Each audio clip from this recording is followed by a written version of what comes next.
नमस्कार साथियों।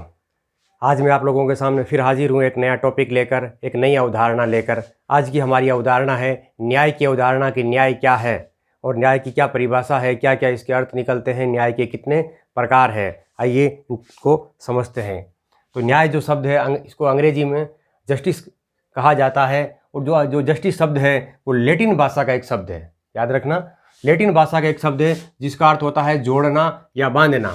व्यक्ति को व्यक्ति से जोड़ने वाली जो धारणा है वो न्याय कहलाते हैं। यानी एक व्यक्ति दूसरे व्यक्ति के साथ अगर न्याय करेगा या ऐसी धारणा रखेगा तो एक व्यक्ति दूसरे व्यक्ति से जुड़ेगा। और अगर एक व्यक्ति दूसरे व्यक्ति के साथ अगर कट रहा है, टूट रहा है, तो इसका मतलब उन दोनों के बीच में न्याय नहीं है, सामंजस्य नहीं है। यानी व्यक्ति को व्यक्ति से जोड़ने वाली जो धारणा है वो न्याय कहलाती है। इसकी परिभाषा पर चर्चा करें तो अरस्तु ने इसकी परिभाषा देते हुए कहा है कि न्याय वे संपूर्ण सद्गुण है जो हम एक दूसरे के साथ व्यवहार में प्रदर्शित करते हैं। बहुत ही शानदार परिभाषा दी है कि एक व्यक्ति दूसरे व्यक्ति के साथ या एक संस्था दूसरी संस्था के साथ अपने व्यवहार में जो सद्गुण प्रकट करती है वो न्याय कहलाता है। अगर हम एक दूसरे के साथ अच्छा व्यवहार करेंगे तो हम उसके साथ जुड़ेंगे, उसके साथ रहेंगे, और अच्छा व्यवहार नहीं करते तो हम उस संस्था के प्रति या राज्य के प्रति या उस व्यक्ति के प्रति हमारे अंदर हीन भावना आएगी और हम उससे कटते चले जाएंगे। जॉन रॉल्स ने न्याय की परिभाषा देते हुए कहा कि न्याय ही सामाजिक संस्थाओं का प्रथम गुण है। जो सामाजिक संस्थाएं हैं, क्योंकि हम देखते हैं कि जब जो राज्य की स्थापना हुई तो व्यक्ति को ये विश्वास हुआ कि राज्य मेरे हित में काम करेगा, मेरे हक में न्याय करेगा, मेरे हक में फैसला करेगा। तो ये जितनी भी सामाजिक संस्थाएं हैं, इवन दैट इसमें राज्य शामिल है, उनका सबसे प्रथम सद्गुण है। अगर राज्य अपने नागरिकों के साथ न्याय नहीं करता है तो राज्य से नागरिकों का विश्वास उड़ जाता है और जन विद्रोह हो जाता है। तो रोल्स की परिभाषा भी इन्हीं शब्दों में याद रखना कि न्याय ही सामाजिक संस्थाओं का प्रथम सद्गुण है। अर्थ और परिभाषा के बाद में आइए हम इसके प्रकार की चर्चा करते हैं। न्याय के प्रकार, पहला प्रकार है प्राकृतिक प्रकार। न्याय प्राकृतिक प्रकृति, मनुष्य अपनी प्रकृति से एक न्यायिक, मतलब हमारी आत्मा के अंदर परमात्मा का वास होता है और वो न्याय करने का प्रयास करता है। प्रत्येक मनुष्य को अपने विवेक से पता है कि सही क्या है, गलत क्या है, अपने अंतर्बोध से वो सही चीज़ें करना जानता है। तो वो जो अपने अंतर्मन की जो आवाज़ है, जो अंतर्मन का जो तत्वबोध है, वो प्राकृतिक न्याय कहलाता है। भले हम करें गलत, लेकिन हमें पता तो रहता है कि हाँ ये चीज़ सही क्या है। तो हमारे जो अंतर्मन की जो आवाज़ है वो प्राकृतिक न्याय कहलाता है। ये न्याय की सबसे प्रमुख अवधारणा है और यानी ये चीज़ प्रकृति तय करती है। भगवान ने इंसान को बनाते वक्त भी उसके अंदर ये चीज़ तय करी थी। दूसरा है सामाजिक न्याय। सामाजिक न्याय में एक व्यक्ति का दूसरे व्यक्ति के साथ रंग, लिंग, जाति, क्षेत्र, भाषा, कद, इनके आधार पर किसी भी प्रकार का विभेद नहीं करना सामाजिक न्याय कहलाता है। एक व्यक्ति के साथ दूसरे व्यक्ति के साथ किसी भी प्रकार का मतभेद नहीं होना चाहिए, विभेद नहीं करना चाहिए कि ये सही, मैं सही हूँ और तू गलत है, वो सामाजिक न्याय कहलाता है। राजनीतिक न्याय, राजनीतिक न्याय है राजनीतिक पदों के आवंटन में या राजनीतिक प्रक्रिया में भाग लेने की जो प्रक्रिया है उनमें अवसरों की समानता सबको बराबर होनी चाहिए। सबको राजनीति में भाग लेना या राजनीति के जो पदों का वर्गीकरण है या सत्ता के द्वारा जो पदों का वर्गीकरण किया जाता है या आवंटन किया जाता है, उनमें न्याय होना राजनीतिक न्याय कहलाता है। यानी शासन के द्वारा अपनी प्रजा के प्रति जो भी व्यवहार किया जाता है उसमें न्याय करना राजनीतिक न्याय कहलाता है। आर्थिक न्याय, यानी एक व्यक्ति के और दूसरे व्यक्ति के बीच में आय की अधिक विषमता नहीं होनी और आर्थिक नियम जो बने वो सब में समान रूप से होने चाहिए। यानी एक व्यक्ति को ये नहीं लगे कि आर्थिक दृष्टि से मेरे ऊपर अन्याय किया गया। वैश्विक न्याय, यानी पूरे विश्व के साथ हमें न्याय की अवधारणा रखनी चाहिए मन में। ये अवधारणा सबसे पहले जॉन रॉल्स ने दी थी अपनी पुस्तक द लॉ ऑफ पीपुल्स में। याद रखना, वैश्विक न्याय की अवधारणा किसने दी? जॉन रॉल्स ने। पुस्तक का नाम द लॉ ऑफ पीपुल्स। इस पुस्तक में उन्होंने यह अवधारणा दी थी कि हमें पूरे समग्र विश्व के साथ भी हमें एक न्याय की, दुनिया के किसी भी हिस्से में अगर कोई मानव है उसके साथ अगर अन्याय हो रहा है तो हमें उसके पक्ष में आवाज़ उठानी चाहिए। जैसे वर्तमान समय में यूक्रेन के पक्ष में अगर आवाज़ें उठ रही है तो वो एक वैश्विक न्याय की अवधारणा का ही हिस्सा है। समर्थक, इस विचार के जो अन्य समर्थक है अमर्त्य सेन, ओनेरा ओनेल और लुइस केबेरा, ये तीन जॉन रॉल्स के मत का समर्थन करते हैं और वैश्विक न्याय के मत का समर्थन करते हैं।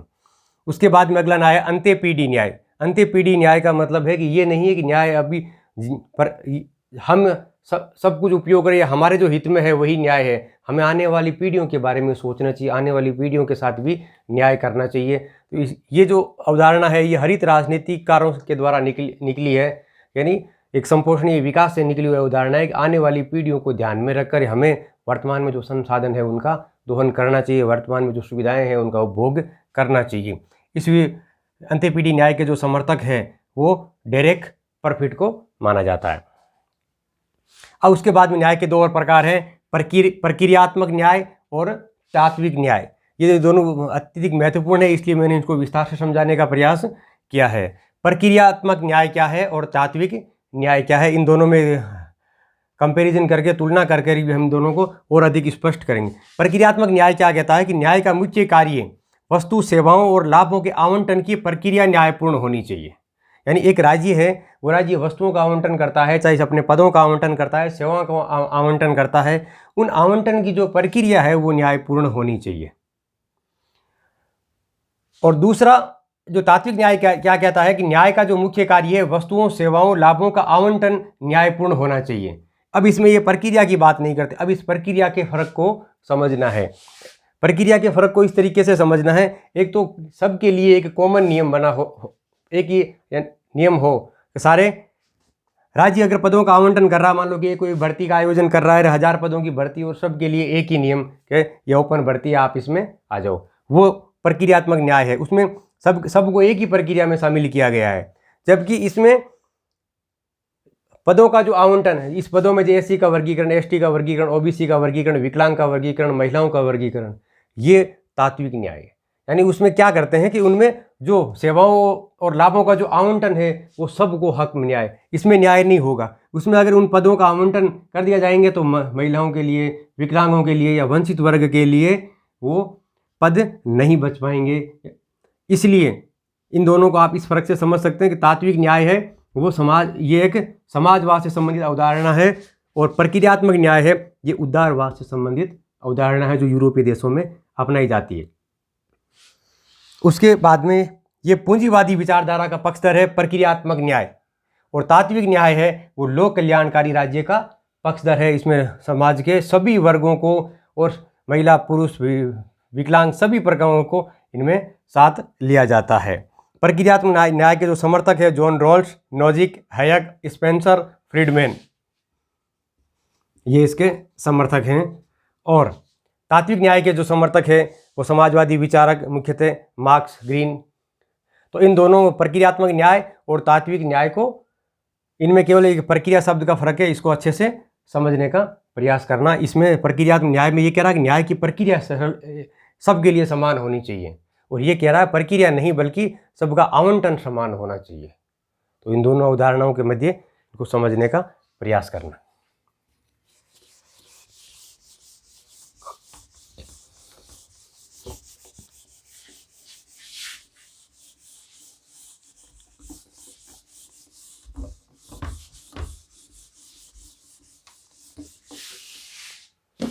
इनके बाद में न्याय के सिद्धांत और अवधारणाएं।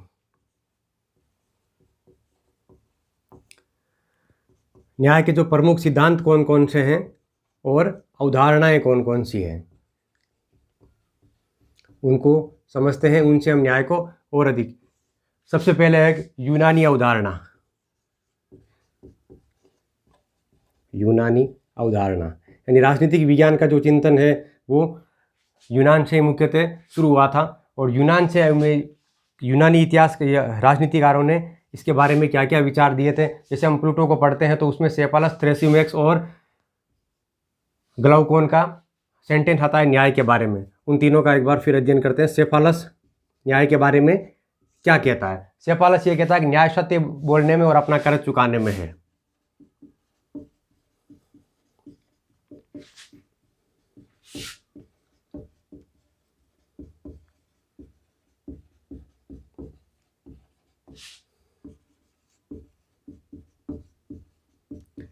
सेफालस ये कहता है कि न्याय है वो सत्य बोलने में और अपने ऊपर जो कर्ज है उसको कर्ज को चुकाना ही न्याय है। उसके बाद में थ्रेसिमेक्स कहता है, थ्रेसिमेक्स कि न्याय है वो शक्तिशाली का हित है। न्याय शक्तिशाली का हित है। कि न्याय क्या है? न्याय केवल जो लोग शक्तिशाली हैं उन्होंने अपने हिसाब से न्याय की अवधारणाएं बना ली है। न्याय की अवधारणाओं में गरीबों के लिए या जो कम शक्तिशाली है उनके लिए कोई स्थान नहीं है। ग्लाउकोन ये भी कुछ इसी प्रकार की परिभाषा देता है कि न्याय बे का शिशु है।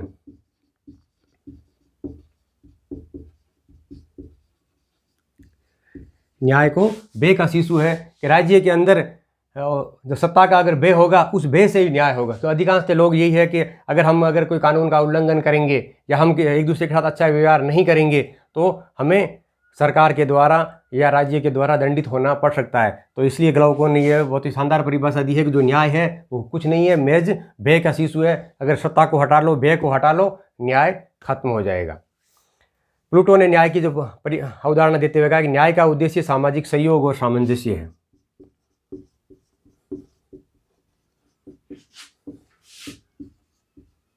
न्याय का उद्देश्य सामाजिक सहयोग और सामंजस्य है।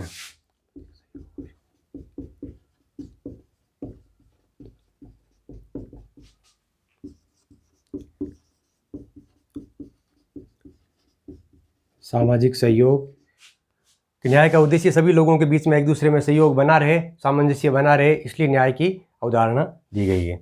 उसके बाद में आता अरस्तु। अरस्तु की परिभाषा सबसे पहले मैंने वाक्य शुरू होते ही दी थी। उस परिभाषा के अलावा अरस्तु न्याय के 3 प्रकार बताता है। न्याय के 3 प्रकार बताता है।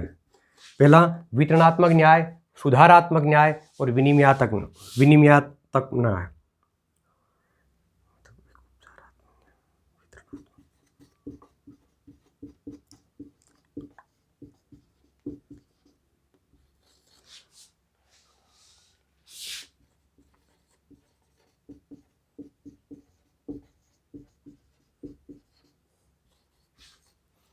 और तीसरा है विनिमयात्मक।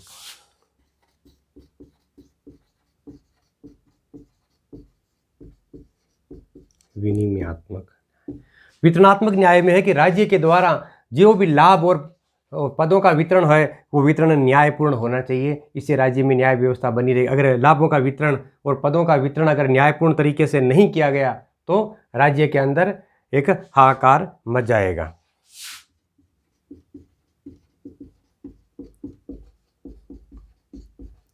पदों का वितरण न्यायपूर्ण होना चाहिए। सुधारात्मक न्याय में एक नागरिक का दूसरे नागरिक के प्रति संबंध है वो हमेशा अच्छे बने होने चाहिए। एक व्यक्ति को दूसरे व्यक्ति से संबंध सुधारने का प्रयास करना चाहिए और ये तभी संभव है जब एक व्यक्ति दूसरे व्यक्ति के साथ न्याय की बात करेगा, एक अपने व्यवहार में सद्गुण को रखेगा।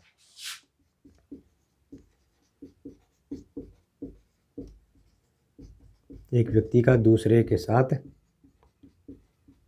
संबंध में सुधार। विनिमयात्मक न्याय, वस्तुओं और सेवाओं का जो विनिमय है वो न्यायपूर्ण होना चाहिए। यानी राज्य के अंदर वस्तुओं के जो भाव है या वो इस प्रकार से होना चाहिए कि किसी भी ये नहीं लगे, किसान को ये नहीं लगे कि मेरी फसल का भाव कम है, सुनार को ये नहीं लगे कि या मेरे जो सोना है उसका भाव कम है, जमीन का, प्रत्येक का वस्तु का भाव इस हिसाब से तय होना चाहिए कि राज्य के अंदर एक वितरणात्मक न्याय बना रहे।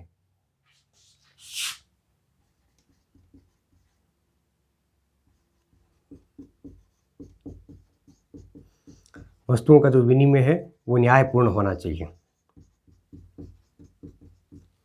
न्यायपूर्ण होना चाहिए। ये तो अरस्तु ने जो न्याय के मुख्य रूप से 3 प्रकार बताए, वितरणात्मक न्याय, सुधारात्मक न्याय और विनिमयात्मक न्याय। उसके बाद में हम पढ़ते हैं दूसरी अवधारणा,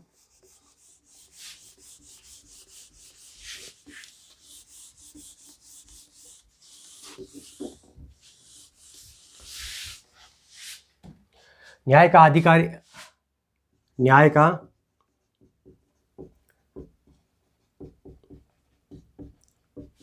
आधिकारिक या हकदारी सिद्धांत। ये सिद्धांत किसने दिया था? ये रॉबर्ट नोजिक ने दिया था। ये सिद्धांत रॉबर्ट नोजिक ने दिया था और अपनी कौन सी पुस्तक में दिया था? Anarchy, state and utopia. Anarchy, state and utopia. पुस्तक का नाम याद रखना, विचारक का नाम याद रखना कि न्याय का आधिकारिक सिद्धांत, अधिकारिता सिद्धांत, आधिकारिक या अधिकारिता या हकदारी सिद्धांत, ये किसने दिया था? इसमें उन्होंने अपने विचार संपत्ति को सर्व प्रमुख अधिकार माना था। संपत्ति को सर्व प्रमुख अधिकार माना था कि राज्य किसी भी स्थिति में व्यक्ति की संपत्ति नहीं छीन सकता है और राज्य की स्थापना संपत्ति की रक्षा के लिए हुई है। ऐसे विचार दिए थे रॉबर्ट नोजिक ने कि राज्य की स्थापना इसलिए करी है कि वो व्यक्ति की संपत्ति की रक्षा कर सकते हैं और राज्य किसी भी स्थिति में व्यक्ति की संपत्ति नहीं छीन सकता। और ये पुलिस राज्य का समर्थन करता है। पुलिस राज्य का समर्थन कि राज्य का काम है, और ये पुलिस क्यों है कि जनता की संपत्ति की रक्षा करें, और लोक कल्याणकारी राज्य का विरोध करता है। लोक कल्याणकारी राज्य का विरोध। लोक कल्याणकारी राज्य के लिए नोजिक के न्याय सिद्धांत में कोई जगह नहीं है। और ये कहता है कि कराधान को केवल वहीं तक उचित ठहरा सकते हैं जहां तक वो न्यूनतम राज्य का खर्च उठाने के लिए जरूरी हो। इससे अधिक कर लगाना एक बेगार की तरह है। यानी कर को बेगार की संज्ञा किसने दी? याद रखना, कर को बेगार की संज्ञा किसने दी? नोजिक ने। रॉबर्ट नोजिक ने कर को बेगार, राज्य को केवल जितने न्यूनतम आवश्यकता है उतने ही कर लगाने चाहिए। उससे अधिक अगर राज्य कर लगाता है तो वो कर नहीं होकर जनता के ऊपर एक प्रकार की बेगार है। उसके बाद में है न्याय का उपयोगितावादी सिद्धांत।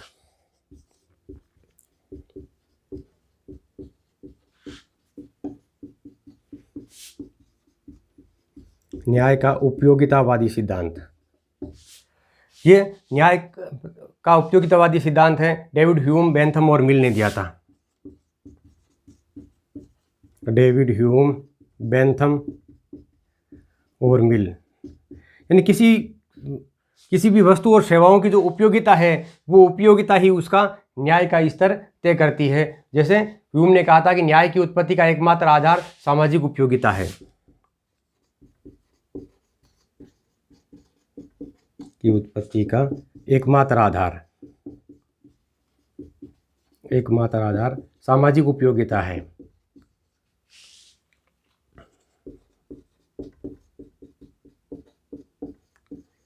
सामाजिक उपयोगिता है। और बेंथम ने अधिकतम व्यक्तियों के अधिकतम सुख को ही न्याय कहा।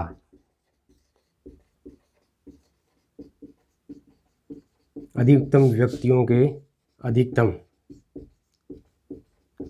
सुख को ही न्याय कहा बेंथम ने, कि वो सब न्याय है जिससे अधिकतम व्यक्तियों को वो चीज़ें करने से सुख मिलता है, वो बेंथम ने कहा था। और मिल ही कमोवेश इसमें अधिकतम व्यक्तियों का अधिकतम सुख में थोड़ा गुणात्मक सुधार किया। गुणात्मक सुधार करके अपनी अवधारणा दी थी। वो मिल और बेंथम का पूरा अपना एक अलग से पर्टिकुलर चैप्टर है, उनमें और अधिक अध्ययन करेंगे।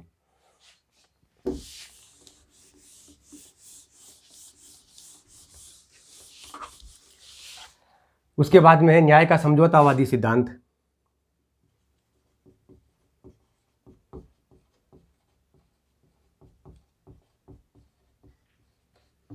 न्याय का समझौतावादी सिद्धांत ये जॉन रॉल्स ने दिया था। न्याय का जो समझौतावादी सिद्धांत है वो जॉन रॉल्स ने दिया था। और इनकी जो पुस्तक है ए थ्योरी ऑफ जस्टिस।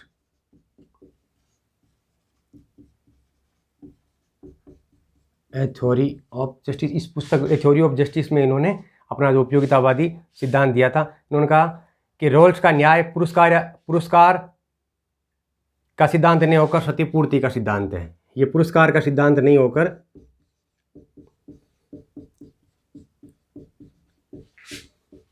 क्षतिपूर्ति का सिद्धांत है। क्षतिपूर्ति का सिद्धांत है। तो और जॉन रॉल्स का जो न्याय सिद्धांत है ये एक थोड़ा बड़ा सिद्धांत है। इसके लिए मैंने इस अगली कड़ी में एक पूरा इसके लिए एक चैप्टर लेके आऊँगा और पूरा वीडियो में जॉन रॉल्स और उसके न्याय के सिद्धांत को समझाया जाएगा। न्याय के अन्य सिद्धांतों में है न्याय का एकीकृत सिद्धांत। ये नैन्सी फ्रेजर ने दिया था। याद रखना, न्याय का एकीकृत सिद्धांत किसने दिया था? नैन्सी फ्रेजर ने। न्याय का उपाश्रित या सबअल्टर्न सिद्धांत रंजीत गुहा ने दिया था।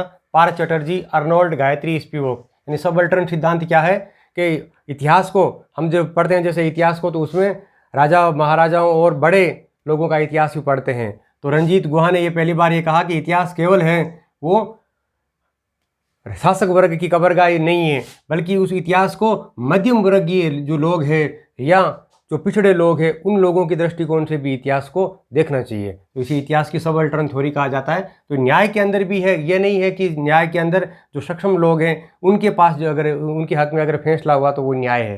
न्याय की इन्होंने सबअल्टर्न और उपाश्रित थ्योरी दी कि जो मध्यम वर्गीय है या जो गरीब लोग हैं, पिछड़े लोग हैं, उन लोगों के हकों को भी, उनके साथ न्याय हुआ या नहीं हुआ, इसका भी अध्ययन किया जाना चाहिए। तो रंजीत गुहा, पार्थ चटर्जी, अर्नोल्ड, गायत्री चक्रवर्ती, स्पिवक, उन्होंने न्याय की सबअल्टर्न थ्योरी दी थी। न्याय का समुदायवादी सिद्धांत ये माइकल वॉल्जर ने दिया था। और माइकल वॉल्जर की पहले बताया जो पुस्तक है स्फीयर ऑफ जस्टिस, और ये पुस्तक है उन्होंने जॉन रोल्स का जो न्याय सिद्धांत है एनार्ची, स्टोट एंड यूटोपिया, उसके खिलाफ प्रतिक्रिया स्वरूप लिखी गई थी। दोनों चीज़ें याद रखना। न्याय का समुदायवादी सिद्धांत किसने दिया था? माइकल वॉल्जर ने। माइकल वॉल्जर की पुस्तक का क्या नाम है? Sphere of justice. और ये पुस्तक उन्होंने किस पुस्तक के विरोध में लिखी? जॉन रोल्स की जो सिद्धांत है उस सिद्धांत के विरोध में उन्होंने ये सिद्धांत दिया था, समुदायवादी सिद्धांत। और जो इसकी पुस्तक है एनार्की, स्टेट एंड यूटोपिया, इस पुस्तक के विरोध में इन्होंने अपनी पुस्तक स्फीयर ऑफ जस्टिस लिखी थी। यानी ये यहाँ से जो मुख्य बिंदु वही लिखा रहा हूँ जो परीक्षा में सीधे प्रश्न के तौर पर पुटअप होते हैं, या व्यर्थ की भाषा नहीं आपको नहीं लिखा रहा हूँ, ताकि कम समय के अंदर आपको अधिक तैयारी या अधिक फैक्ट आप लोगों के पास इकट्ठे हो जाएं। अब न्याय से संबंधित विचारक हैं। पहला विचारक प्लूटो की जो पुस्तक है, मुख्य पुस्तक है रिपब्लिक, जो राजनीतिक दर्शन का उदय मानी जाती है, वो पुस्तक रिपब्लिक। उस पुस्तक का दूसरा शीर्षक है कंसर्निंग जस्टिस। यानी ये न्याय, अरस्तु कहता है कि न्याय शास्त्र के ऊपर लिखी हुई ये बहुत सबसे बड़ी पुस्तक है। तो इसका सेकंड टॉपिक याद रखना, कंसर्निंग जस्टिस, न्याय से संबंधित। प्लूटो ने न्याय के दो प्रकार बताए थे, व्यक्तिगत न्याय और सामाजिक न्याय। अरस्तु ने 3 प्रकार के बताए थे और प्लूटो ने न्याय के 2 प्रकार बताए, व्यक्तिगत और सामाजिक न्याय। सिसरो क्या कहता है कि उच्चतम न्याय के बिना कोई भी गणराज्य कायम नहीं रह सकता। अगर किसी गणराज्य को कायम रखना है तो अपने राज्य के अंदर न्याय की व्यवस्था करनी होगी। थॉमस एक्विनास, इसको मध्यकालीन अरस्तु कहा जाता है। न्याय का मौलिक तत्व है समानता। न्याय का मौलिक तत्व क्या है? समानता। सेंट ऑगस्टाइन, न्याय वे सद्गुण है जो प्रत्येक को उसका सही हक प्रदान करता है। हमारे लिए सही क्या है? ये हक हमें कौन प्रदान करेगा? न्याय। अगर हमारे साथ न्याय हुआ है इसका अर्थ ये है कि हमें अपना सही हक मिला है। और जिन राज्यों में न्याय नहीं होता वे लुटेरों की टोली बनकर रह जाते हैं। ये सेंट ऑगस्टाइन ने कहा था कि राज्यों को लुटेरों की टोली, किसने कहा? सेंट ऑगस्टाइन ने, अगर उसमें न्याय नहीं है तो। अमर्त्य सेन की पुस्तक द आइडिया ऑफ जस्टिस, पुस्तक का नाम याद रखना, द आइडिया ऑफ जस्टिस। इन्होंने न्याय का जो सामर्थ्य आधारित सिद्धांत है वो दिया था। न्याय का सामर्थ्य आधारित सिद्धांत, प्रत्येक व्यक्ति को उनकी सामर्थ्य के अनुसार न्याय मिलना चाहिए। माइकल सैंडल, इनकी पुस्तक है liberalism and the limits of the justice, Michael sandal की पुस्तक है। और ये समुदाय की आम भलाई व्यक्तियों के अधिकारों से पहले है, यानी व्यक्ति के अधिकारों से पहले ये समुदाय की आम भलाई को रखता है, यानी न्याय को अधिकारों से पहले रखता है माइकल सैंडल। विल किमली का justice in political philosophy, Will Kymlicka का है वो जस्टिस इन पॉलिटिकल फिलोसॉफी इसकी पुस्तक है। इसके बाद में राजनीति के अंदर विचारकों की अवधारणा और उसकी पुस्तकों के नाम विशेष तौर पर याद रखने होते हैं। हालिया वर्षों में जो परीक्षाओं में जो सवाल आ रहे हैं वो यहीं से ज़्यादा निकल कर आ रहे हैं। तो परंपरा के ढर्रा है पेपर का, वो परिवर्तित हो गया है। तो परंपरा के ढर्रे के ऊपर आप थोड़ी तैयारी नहीं करें, थोड़े डीप तैयारी करें। सुसेन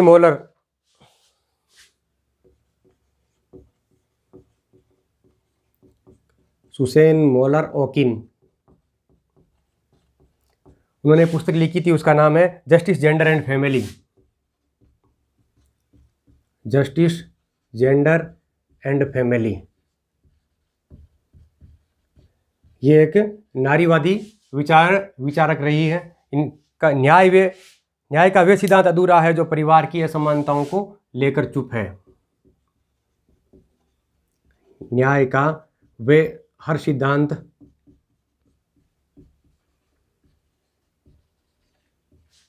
अधूरा है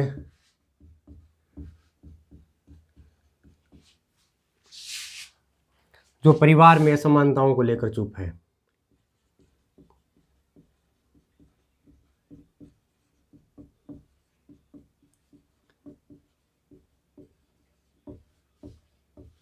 परिवार में कौन सी असमानता की ओर इशारा कर रही सुसेन मोलर? पहले कहा था नारीवादी विचारक है और परिवार में पुरुष और महिला के मध्य जो असमानताएं होती हैं, लड़की और लड़की में जो विभेद होता है, उन असमानताओं की ओर ध्यान कि अगर हम परिवार के अंदर हमारे परिवार में अगर असमानताएं हो रही है और हम राष्ट्रीय मुद्दों के ऊपर हम चर्चा करें, ये समानता होनी चाहिए और हमारे घर के अंदर असमानता है, हम लड़के और लड़की में अगर विभेद करते हैं तो हमारा उन राष्ट्रीय मुद्दों पर या अंतर्राष्ट्रीय मुद्दों पर बोलने का कोई हक नहीं है अगर हम अपने घर के अंदर ही एक न्याय नहीं कर पा रहे हैं। मार्था नेसबोम अगली विचारक है मार्था नेसबोम।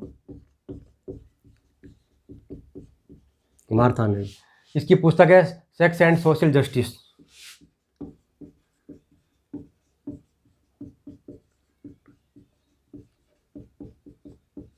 ये भी एक नारीवादी विचारक है कि केंद्रीय मानव सामर्थ्य की संकल्पना दी थी इन्होंने। केंद्रीय मानव सामर्थ्य की संकल्पना दी थी। तो मार्था नेसबोम, पुस्तक का नाम याद रखना। पुस्तक के नाम के अलावा इन्होंने कौन सी अवधारणा दी थी? केंद्रीय मानव सामर्थ्य की अवधारणा दी थी। अब न्याय से जुड़े हुए कुछ महत्वपूर्ण तथ्य आप लोगों के समक्ष रख रहा हूँ, या इन तथ्यों को एज इट इज याद करना, परीक्षा में प्रश्न के तौर पर सीधे तरीके से आ सकते हैं। कि रॉबर्ट नोजिक ने अपना अधिकारिता सिद्धांत देते वक्त किस बास्केटबॉल खिलाड़ी का उदाहरण दिया? उन्होंने बास्केटबॉल खिलाड़ी विल्ट चैम्बरलेन का उदाहरण दिया था। अपने न्याय सिद्धांत को समझाने के लिए विल्ट चैम्बरलेन का उदाहरण दिया था। नोजिक ने ही कहा था कि राज्य व्यक्ति के कष्टों के निवारण हेतु टैक्स नहीं ले सकता। पहले बताया था रॉबर्ट नोजिक है वो पुलिस राज्य का समर्थन करता है और कि राज्य की स्थापना है वो व्यक्ति की संपत्ति की रक्षा के लिए हुई है। इसलिए कोई भी व्यक्ति के ऊपर राज्य टैक्स इसलिए नहीं लगा सकता कि इससे दूसरे व्यक्तियों को, जरूरतमंदों को बांटा जाएगा, इस हिसाब से टैक्स नहीं लगा सकता। Law, legislation and liberty the mirage of social justice, ये पुस्तक हैयक की है। हैयक की पुस्तक का नाम the legislation and liberty the mirage of social justice. J S. Mill की पुस्तक है ए सिस्टम ऑफ लॉजिक, की न्याय के ऊपर लिखी गई पुस्तक है ए system of logic, JS. Mill की पुस्तक है। आधुनिक रूप से जो न्याय की संकल्पना है पहली बार अर्नोल्ड ब्रेचट ने की थी। परीक्षा में पूछे थे आधुनिक रूप से न्याय की संकल्पना सबसे पहले किसने रखी थी?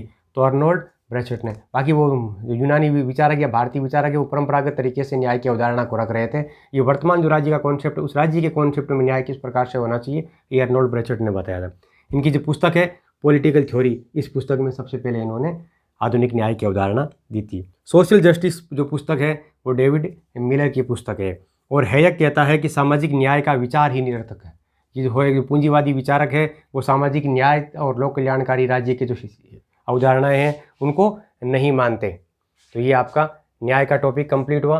इस न्याय के टॉपिक के सेकंड भाग में जो रोल्स का न्याय सिद्धांत है, उस रोल्स के न्याय सिद्धांत के ऊपर मैं पूरा वीडियो बनाऊंगा, उसको इससे ज़रूर देखना।